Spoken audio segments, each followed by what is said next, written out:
In the world of professional wrestling, there were titans in the ring, icons on the microphone, and legends that defined an era.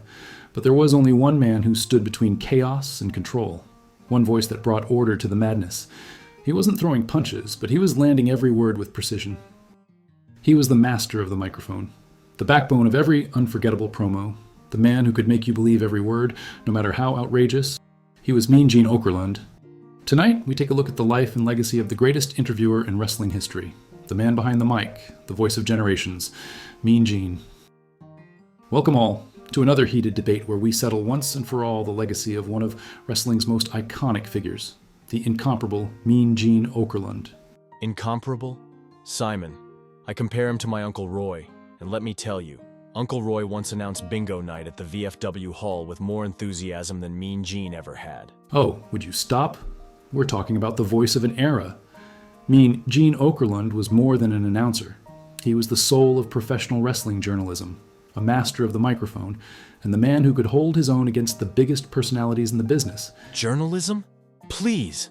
That guy stirred up more drama than a cage match between two angry ex-wives. I mean, if you gave Mean Gene a microphone, he was either setting up a confrontation, blowing the roof off an arena, or asking Hulk Hogan for the 100th time, "What you gonna do?" That's exactly why he was great. But before he was the most recognizable voice in wrestling, he was honing his craft in the American Wrestling Association, the AWA. That's where Mean Gene built his reputation as one of the best in the business. Oh sure, the AWA, the land of forgotten dreams. Remind me, what was their claim to fame again? Besides being the best feeder system Vince McMahon ever had? Have some respect. The AWA was one of the premier wrestling promotions in the country, and Mean Gene was a crucial part of it. He started as a radio guy in Minneapolis before getting a shot with Vern Gagne's promotion in the early 70s. He wasn't just another face behind the mic, he became the trusted voice of the AWA. So what you're saying is, he went from spinning polka records to calling wrestling matches? That's like going from being a waiter to running a 5-star restaurant. Exactly. And he made it work. At first, he was just a backup announcer, filling in when necessary. But when Marty O'Neill, the AWA's original announcer, started stepping away from the business, Mean Gene took over, and guess what? The transition was seamless. His ability to connect with wrestlers and fans made him stand out immediately. Yeah, because nothing screams future Hall of Famer like filling in for a guy who wanted to retire. You don't get it. Gene had this natural ability to make interviews feel important.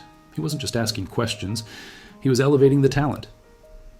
When Bobby Heenan was in the AWA managing guys like Nick Bockwinkel and Ray Stevens, Mean Gene was right there, giving those interviews an extra spark. Oh, now I get it.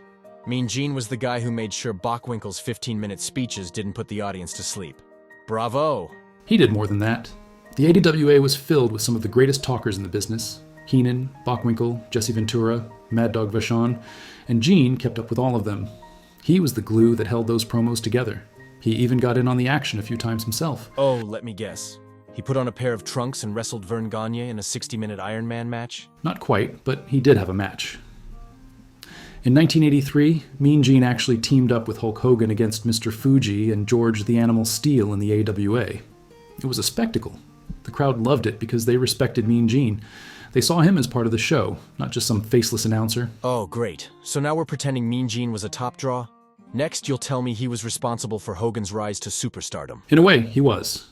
When Hulk Hogan first exploded in the AWA, Mean Gene was the guy who made his promos sound larger than life. He gave them legitimacy.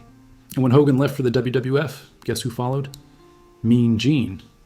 Vince McMahon knew that if he wanted to make his national expansion work, he needed the best interviewer in the game. So you're saying Vince McMahon looked at Mean Gene and said, "That's the missing piece to my empire"? I'm saying Mean Gene was a key part of the puzzle.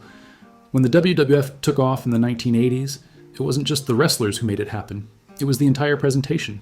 And Mean Gene, with his professionalism and charisma, was an essential part of that presentation. Without him, wrestling interviews wouldn't have been the same. All right, I'll admit, he had a presence. And yeah, maybe without him, some of those classic AWA promos wouldn't have hit the same. But let's not pretend he was out there taking bumps every night. He didn't need to. He took verbal bumps. He got berated by Mad Dog Vachon, talked circles around Heenan, and kept a straight face through some of the wildest interviews in history. And that's why, when Vince McMahon came calling, it was a no-brainer for Mean Gene to jump ship. The WWF needed a voice that could bring credibility to the madness. And what a madness it was. But I'll say this. Mean Gene took what he learned in the AWA and made himself a legend in the WWF. Even I can't argue that. But let's face it, if he had stayed in the AWA, we wouldn't be talking about him right now. That's true, but that's because the wrestling business was changing. The AWA didn't evolve, and Mean Gene knew he had to go where the future was. But let's not forget, he made his name in the AWA first. That's where he earned his reputation as the best in the business, and that's why Vince McMahon wanted him in the WWF. Mean Gene wasn't just another announcer, he was the announcer. And it all started before he ever stepped foot in a WWF ring. Fine. I'll give him his due. But if we start talking about Lord Alfred Hayes next, I'm out of here. When Mean Gene debuted in the WWF in 1984, it was like wrestling got a voice upgrade overnight.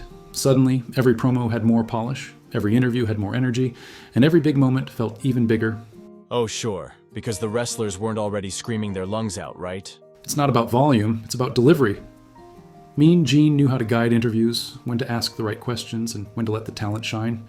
He had legendary chemistry with guys like Hulk Hogan, Randy Savage, and the Ultimate Warrior. Oh yeah, those Warrior interviews were something else. Well, Mean Gene, the spaceship has landed, the gods have spoken, and the stars are aligning in the galactic sun. And Mean Gene just nodded along like that made any sense. That's because he was a pro. He kept things grounded so the audience could actually stay engaged. And let's not forget, he was the master of reaction shots. A raised eyebrow, a skeptical glance. Mean Gene could say more with a single look than some announcers could in an entire promo. I'll give you that. His expressions during those Jake Roberts and Ric Flair promos were priceless. Exactly. And he wasn't just a backstage interviewer, he was an on-screen personality. He hosted primetime wrestling, All-American Wrestling, and countless event countdowns. His presence was just as crucial to WWF's production as the wrestlers themselves. And who could forget his bloopers? Like when the sign fell behind him during SummerSlam '89 and he blurted out an expletive on live TV. And fans loved him for it. Because Mean Gene wasn't just a character, he was real. That's why, when he did those legendary Event Center updates, people paid attention. They trusted Mean Gene. All right, I'll admit it. The guy was one of a kind. More than that, he was the best ever to do it. Mean Gene Okerluind wasn't just an announcer, he was a part of wrestling history. Fine, you win this round. But if we debate Tony Schiavone next, I'm bringing a folding chair. But nothing lasts forever, and by the mid-1990s, Mean Gene's time in the WWF was winding down. The business was changing, and when WCW started throwing big money at top talent, Mean Gene made the jump in 1993. Oh, and let me guess. WCW thought signing an announcer would turn the tide in the Monday Night Wars? He was more than an announcer. Mean Gene brought legitimacy. WCW was trying to compete with the WWF, and they needed familiar faces. Having him conduct interviews with guys like Ric Flair, Sting, and the NWO gave the product an extra layer of credibility. Yeah, because nothing says credibility like him constantly plugging that WCW hotline. Okay, so maybe he did a little extra promoting. But his presence in WCW helped them during their rise to dominance in the late 90s. And when wrestling started declining in the early 2000s, he made his way back home to WWE. Oh yeah, right back into the nostalgia section. And why not? WWE knew fans loved Mean Gene. They brought him back for special events, nostalgia interviews, and even made him a Hall of Famer in 2006. His induction speech was one of the best ever. Yeah, because nobody could tell stories like Mean Gene. Exactly. Even in retirement, he never stopped being part of the wrestling family. Whether it was hosting WWE specials, appearing in video games, or giving interviews, Mean Gene was always in demand. Right up until his passing in 2019, he remained the beloved voice of an entire generation. On January 2nd, 2019, the wrestling world lost one of its most legendary voices when Mean Gene Okerluind passed away at the age of 76. His death marked the end of an era, as fans and wrestlers alike mourned the loss of a man who had given so much to the business. WWE honored him with a touching tribute, with Hulk Hogan delivering an emotional eulogy on Raw. Tributes poured in from all corners of the industry, from Ric Flair to Steve Austin, all recognizing that there would never be another Mean Gene. Even in death, his legacy remains alive, as his work continues to be celebrated by wrestling fans old and new. So, what's the final verdict on Mean Gene Okerluind? I'll tell you what it is. He was overrated. There, I said it. All he did was hold a microphone while wrestlers yelled at him. That's the most ridiculous thing I've ever heard. Mean Gene wasn't just holding a microphone, he was creating magic. His voice, his professionalism, his ability to make every interview feel like a major event. No one did it better. All right, fine. He had a good run. But was he really that important? Are you kidding me? Without Mean Gene, wrestling interviews would have been a mess of incoherent screaming. He gave order to chaos, structure to insanity. and he made fans believe in the larger-than-life personas of the superstars. I suppose you've got a point. He did have some legendary moments. Exactly. Whether it was calling out Ric Flair's antics, keeping a straight face while the Ultimate Warrior rambled about the cosmos, or standing beside Hulk Hogan during some of wrestling's most iconic promos, Mean Gene Okerluind was irreplaceable. All right, I'll give it to you. The guy was a legend. Happy now? Ecstatic. And now, I think it's time we toast to the man himself. Here's to Mean Gene Okerluind, the greatest interviewer in the history of professional wrestling. Well, that's all for today, folks. Join us next time as we debate another legend of the squared circle. And until then, have a great day.